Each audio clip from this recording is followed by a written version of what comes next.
Good afternoon, good evening for me, and welcome to Capital Account. I'm Lauren Lister here in Davos, Switzerland, to bring you the latest and greatest, or where I can't get to and who I can't talk to at the World Economic Forum. Also, in unrelated news, I found out that Julian Assange is joining RT. We'll have more on both, but first, here's Dimitri Kofinas holding down the fort in Washington.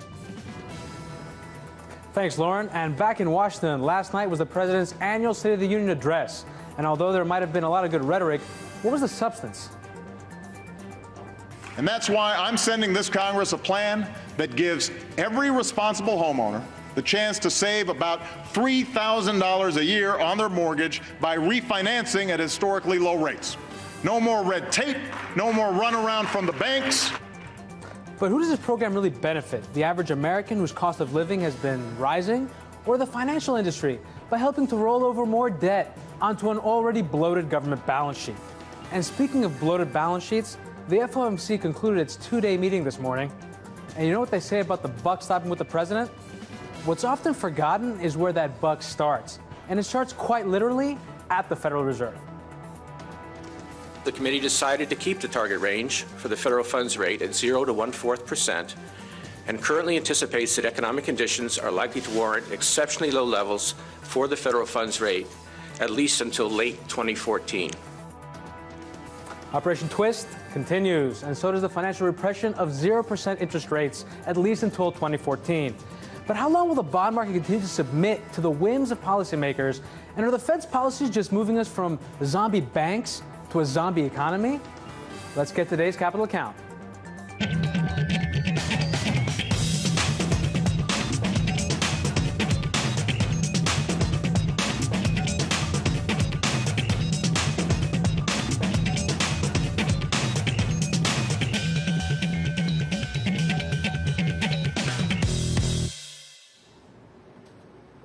Angela Merkel kicked off Davos today by taking on the bond market and promising more Europe as a solution to our problems. And while we've heard public concerns over the ills of crony capitalism, don't you worry. Davos has found just the man to defend it. Here to tell us about this and other palace intrigues from that snowy hamlet atop the Swiss mountains is our own Lauren Lister. So Lauren, you look kind of bundled up there. Is it cold? Yeah, it's cold. All right. Davos. It's a snowy, wintry resort. All right, so I don't want to waste your time, Lauren. I heard the news that Julian Assange will be broadcasting on the same network as us. What do you think of this? You think that they'll let him down in Davos there with you and cover some of the fat cats in the snow? That's $1 million question, right? Or maybe the $1 billion question. So that's exciting news that Julian Assange is joining RT. That's very exciting. I mean, he's been such a prominent whistleblower and made such a big impact. It'll be really exciting to see what he'll do in a show, and an exciting extension of RT. What I think is kind of shocking is the mainstream media reception that I've been seeing. I've been looking at the headlines here about Assange and Kremlin TV and kind of that spin on things. I just think that that's so weird that the press wouldn't be more focused on what does that say that Assange, a whistleblower who's committed to telling the truth, is able to do so on RT. It just doesn't seem to go with the spin they've taken. And along those lines, when you ask if they will welcome him at Davos or if they will grant him any interviews, I think that the answer to both, I would venture to say, I don't know if they would accredit him, but I don't think that many people would talk to him because I'm having a hard time getting interviews and I haven't blown the whistle on the establishment in the same way that he has.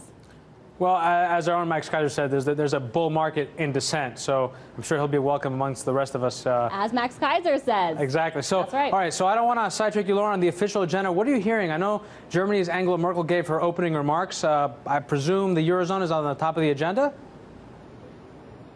Yeah, well, whether they like it or not, the Eurozone, of course, is on the top of the agenda because it's on top of everybody's mind. And whether or not that is the theme of the conference this year, which it's obviously not, I think the fact that Merkel made the opening remarks shows the significance of this to everyone that's attending here. 1,600 some business leaders who are probably very concerned, maybe possibly because of their investments, and what's going on in the Eurozone. What I thought was interesting about her speech is that she's not really promising them more. There's been so many demands from probably many in that audience for bigger bailouts, more money pledged, and she basically said, I can't give you that. What I'm going to give you is the promise of more stability, the promise of more integration as the solution, because if I promised you more than that and the bond market, we shouldn't say the bond market, and the markets attacked us, we wouldn't be able to deliver and we would just have an open wound. So here you kind of see, even though she's not going after the bond market, you can see that this is really kind of who she's at war with. Well, it hasn't been too hard. I mean, the bond market's been hibernating for decades. So, but I want to ask you something else. I've heard that there's a debate going on the future of capitalism. What exactly are you hearing about this? Well, Dimitri, obviously the irony we don't need to point out of a bunch of capitalists talking about the future of capitalism and if it's outdated. What I did think was really interesting was that it, of course, found a very fitting defender in Brian Moynihan, the CEO of Bank of America. There were some tough comments about capitalism or some concerns about capitalism from people like David Rubenstein, the CEO and founder of the private equity group, the Carlyle Group, who we know because we've talked about that investment he made in the Washington Monument to fix the cracks. But he was criticizing capitalism. Some others were too. And Brian Moynihan was saying, okay, hey, policymakers, don't go too far, though. You know, banks really have reined it in. And, you know, Western capitalism is all about boom and bust. That's part of the deal. When, come on, that's not the only deal, Dimitri. You and I talk about every day on this show, and I just heard yesterday in that great interview you did with Addison Wiggin, him saying we're in year 3 of what he predicts is 7 to 10 years of people being worried just about the return of capital, not the return on capital, and how difficult that's making things. And that is the consequence of this credit bust, and I don't hear him talking about that. So, you know, there's the debate on capitalism that's being had. There are plenty of people to defend it. I would have asked Brian Moynihan more about that. I did approach him for an interview. I was able to grab him, but his handler quickly was like, no way. Well, people always want capitalism on the way up, but on the way down, they scream for socialism. That's usual. So, Lauren, before you go, unofficially, and I heard you tweeted some kind of picture of you climbing out of an Occupy igloo. Is this like one of your tricks for getting interviews? Like, what are the tricks of the trade over there? You care to let us in on that? I don't think the igloo is going to help me get interviews with Moynihan or any of the other people that turned me down in there. But I do have news for you, because you say people want socialism on the way down. And I think that people think that is what this Occupy movement encapsulates. And I want to tell you what discussion I had with the Occupy protester out there at the igloos, who in fact is an American expat. Dimitri, guess what his concern was? One that he's really been studying. Debt. Fiat currency, the problem with the fact that debt has to be created in order to issue money. I said, hey, you sound a lot like an Austrian. And he said, you know, I've been listening to a lot of them. They've been coming through Zurich, where he lives, quite frequently. So I think that that's something important, because we talk about really what the ideas are in the Occupy movement. And, you know, it's not a giant, massive call for socialism. He probably watched this show, Lauren. He just wanted to impress you. He didn't tell you. That's why he said Austrian. It's a code word. Right. We gotta go, Lauren. We gotta go, Lauren. So stay warm. And that was Lauren Lister, host of Capital Account.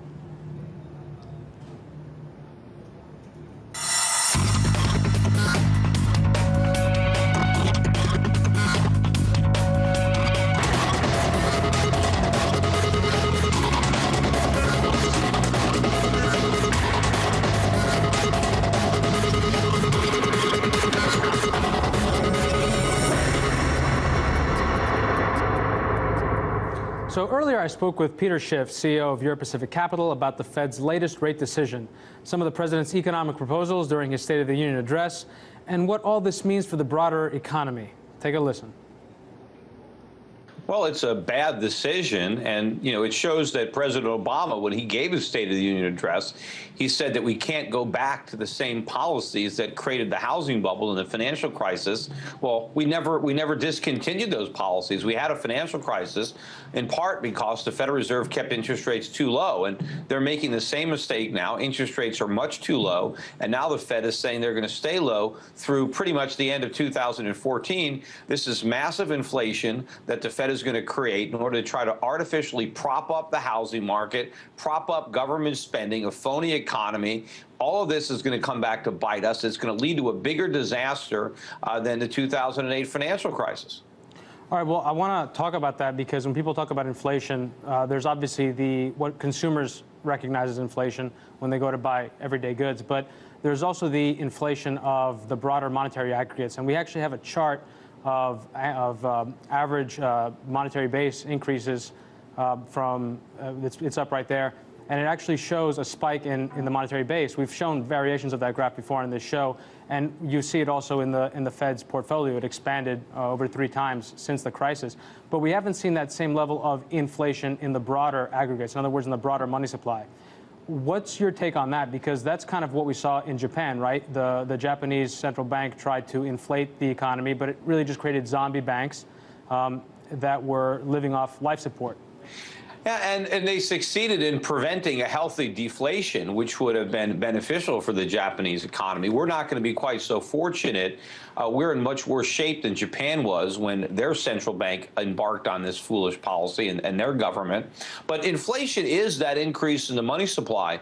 When Americans feel the effect of inflation, when they go to the supermarket or the gas station, that's what happens as a result of inflation. Prices are going up, and prices are going up for American consumers. Unfortunately, they're going to go up a lot faster in the years ahead. I mean, this is the consequence of the Fed trying to inflate the housing market. They're trying to prop up housing prices.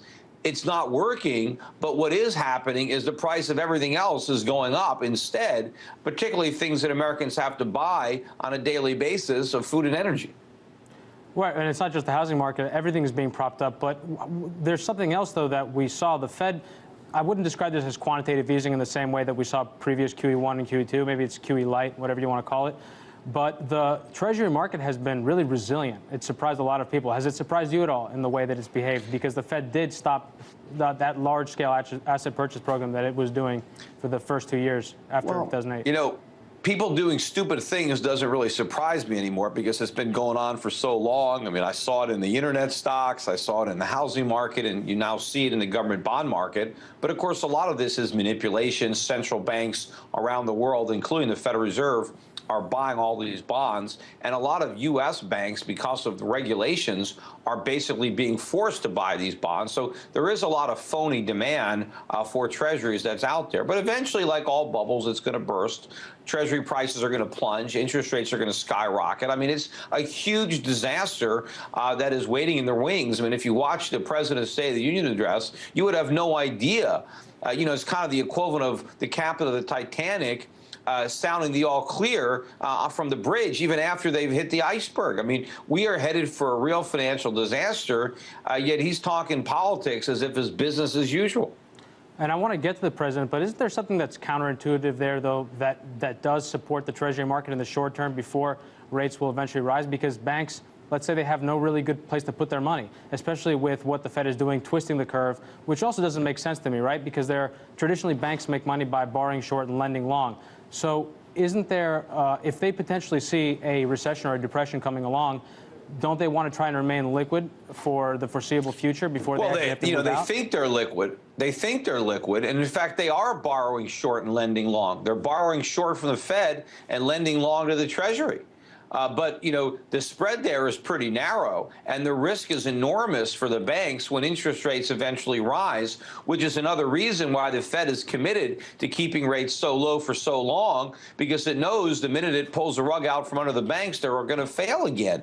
But in order to keep interest rates this low, the Fed has to create a lot of inflation. They have to print up a lot of money to buy these long-term, low-yielding assets that nobody in their right mind would buy, you know, if they understand the fundamentals.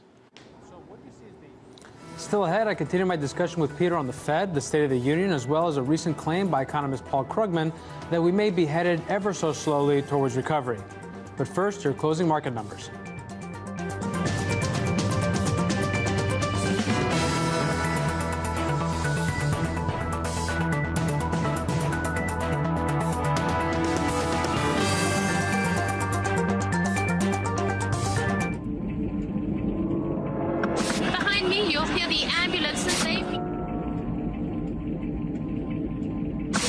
People calling, like you said, for free and fair elections. Of course.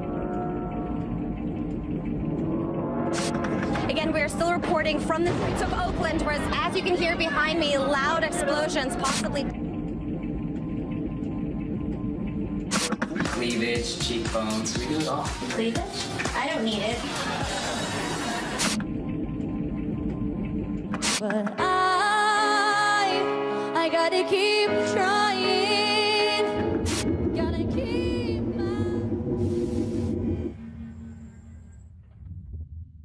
pepper spray. That just burns your eyes, right? Right. I mean, it's like a derivative of actual pepper. It's a food product, essentially. This is much stronger than anything you'd buy as a food. Absolutely. It's thousands of times stronger than any kind of hot pepper you've ever put in your mouth.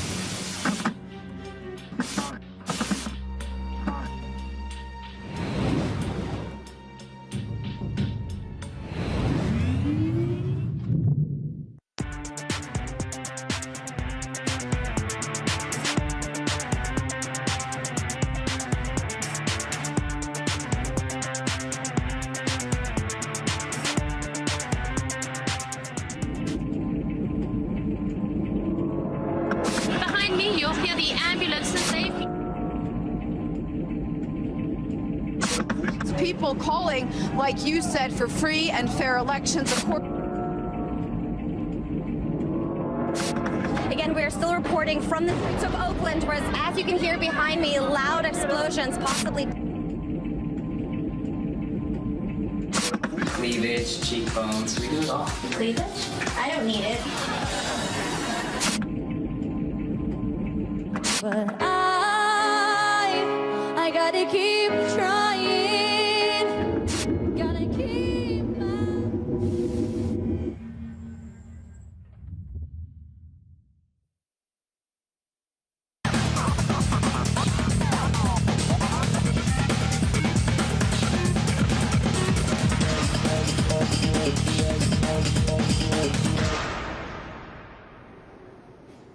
Welcome back. In this second part of my interview with Peter, I asked him how he sees the American economy recovering, even with the Fed stepping away, given that we've been on life support for so long. So what do you see as the end game here, or the strategy for the Federal Reserve? Because normally, if we compare this, we've heard a lot of comparisons. One is that the economy went into effectively intensive care after the 2008 financial crisis. And if you're in ICU as a patient, the eventual goal of the doctors is to get you out of ICU and to get you home. But the way that the Fed is approaching this, it just kind of seems like this is zero interest rate policies for the indefinite future is essentially like being on a dripper for an indefinite period of time. How do you think the Fed is going to eventually try to take their hands off? And can they even take their hands off? It's actually worse. It's like we're in intensive care, and what the Fed is doing is simply guaranteeing that the disease that is afflicting us is going to kill us. The 0% interest rates prevents the only thing that might cure us. We need higher interest rates. We need to allow the economy to restructure and rebalance. We need more savings. We need lower real estate prices. We need to have a solvent financial system. We need to balance the books. We need less government spending. We need to get rid of these trade deficits. We need some surpluses. We need some production. None of this is going to happen with 0% interest rates. All we're going to get is more speculation, more debt, more consumption, more air in the bubble, which means a lot more air comes out when it bursts. You know, if you think that Europe is going through a problem right now, you ain't seen nothing yet. I mean, Europe is the warm-up. America is the main event. We're the real sovereign debt crisis, currency crisis is going to develop, and it is going to be enormous because of what the government has been doing. You know, it was going to happen anyway because of the mistakes that the government made in the past, but because they continue to compound those mistakes in the present, it's going to be that much worse when it happens. All right, so I agree with you regarding interest rates. This has to happen eventually. There's no way you can run an economy off of infinite credit forever. But every time, that was part of the Great Moderation, right? Every time we had a recession, the Fed would meet it with easing, and that was the idea. The idea is you could smooth out the business cycle. And that's created a mountain of debt over a prolonged period of time. And that mountain of debt has also contributed, in real terms, to structural changes in the economy. And those changes, manufacturing jobs, everything else, can't just come back overnight. So what kind of depression are we really looking at here? And at the end of the day, if the Fed eventually, whether it takes its hands off or not, eventually there's going to have to be a readjustment. But are we so far down that road that the government is eventually going to step in a much more forceful way, and we're not going to return to a free market economy? I mean, is that pretty much gone in your view?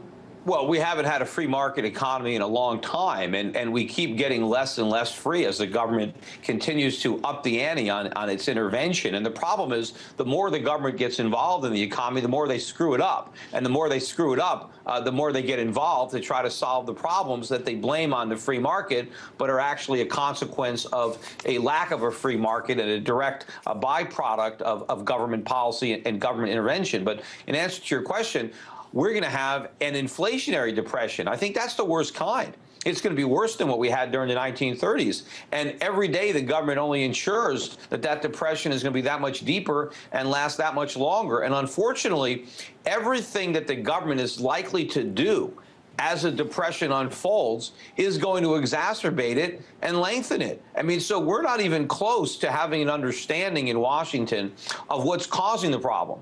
And until we understand that, we're never going to solve it. We have to understand that the cure, the stimulus that the politicians always reach for, is the reason we're so sick.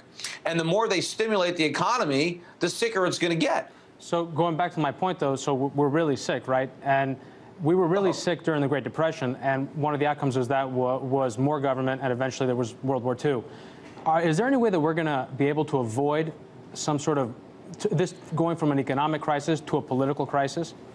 Well, I hope so. I mean, first of all, we're a lot sicker than we were in the 1930s, and unfortunately, the cure is nowhere in sight as far as being able to adopt it. We know what the cure is. It's just that we can't get the politicians to allow the economy to swallow it. But as far as the politics, I mean, we're going to go through something very traumatic as a nation, and it is a climate where real tyranny can flourish. I mean, look what happened in Germany, in the Weimar Republic, in the aftermath of that hyperinflation. We ended up with the Nazi Party coming to power. I mean, so when you have the type of environment that we're going to have, I think you're going to have civil unrest. I think people are going to be rioting because things are going to get bad in this country. And the more the government gets involved with stimulus, and I think ultimately we can have price controls, because the government is now denying that there's any inflation, even as they go on creating it. But eventually, gas prices will be so high, food prices will be so high that there will be a lot of calls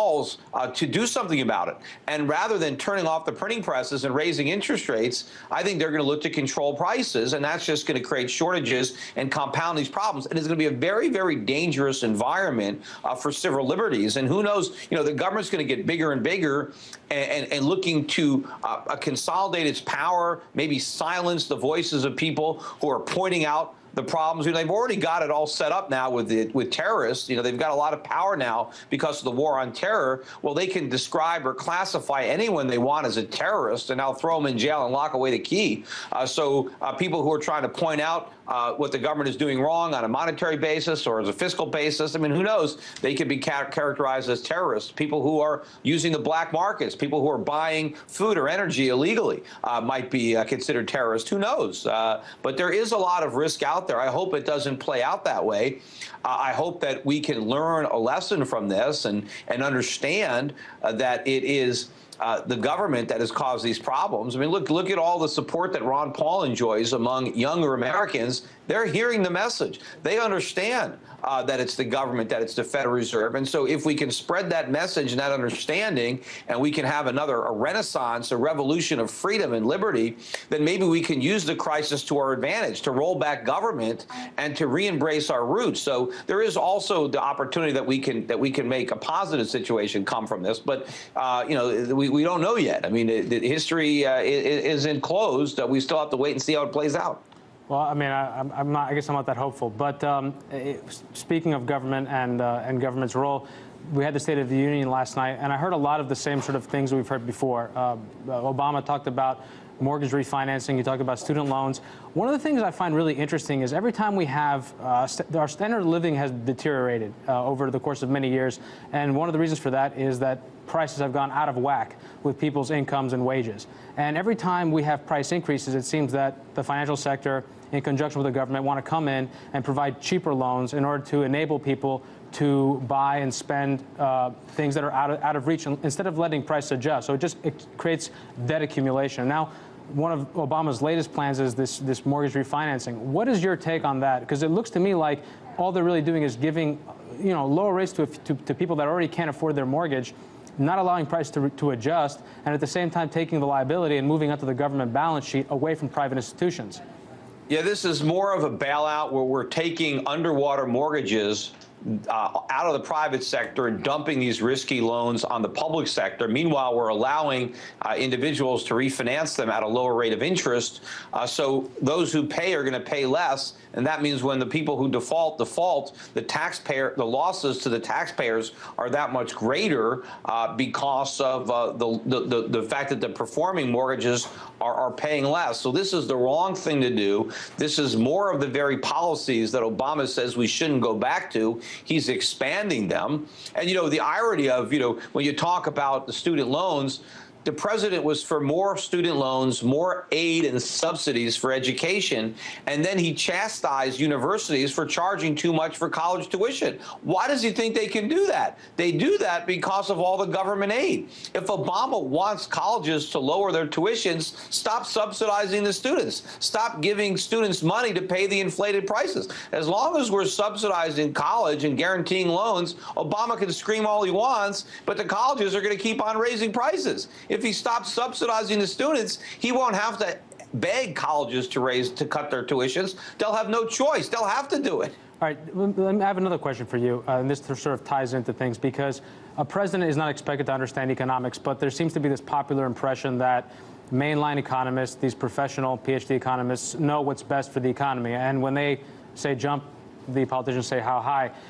Paul Krugman was out with an article recently, and he talked about a report that came out citing how the U.S. is not in such bad shape because it's decreased its debt relative to its GDP, which is an argument, one of many that you hear a lot. And, well, the thing I want to point out, though, is that I think the whole thing about GDP is misleading, because GDP is its gross domestic product, it's activity in the economy. It just shows that more stuff is happening. But it doesn't necessarily mean that more good stuff is happening. We had GDP growth during the housing boom because people were building houses and they were taking out debt, and the debt was growing and GDP was growing, and people were saying, great, we're in a recovery. But all of that, all of what was built ended up being a liability and not an asset. So how does that make sense to you, the whole thing about debt to GDP and that being what's important? Well, first of all, I don't know what numbers Paul Krugman is looking at, because even though the GDP has grown, the debt is growing faster as a percentage. That was CEO and Chief Global Strategist of Europe Pacific Capital, Peter Schiff. Unfortunately, we had to end it there, but there's a lot more from my interview with Peter, including his outlook for gold that we'll be posting onto our Capital Account YouTube channel tomorrow, so be on the lookout for that. And that's our show. Thanks for tuning in. Feel free to follow me at Covering Delta, and as always, the lovely Lauren Lister, who is in Davos, at Lauren Lister. And give us feedback at our show, at our channel on YouTube Capital Account. I'm Dimitri Kofinas. From everyone here at Capital Account, have a good night.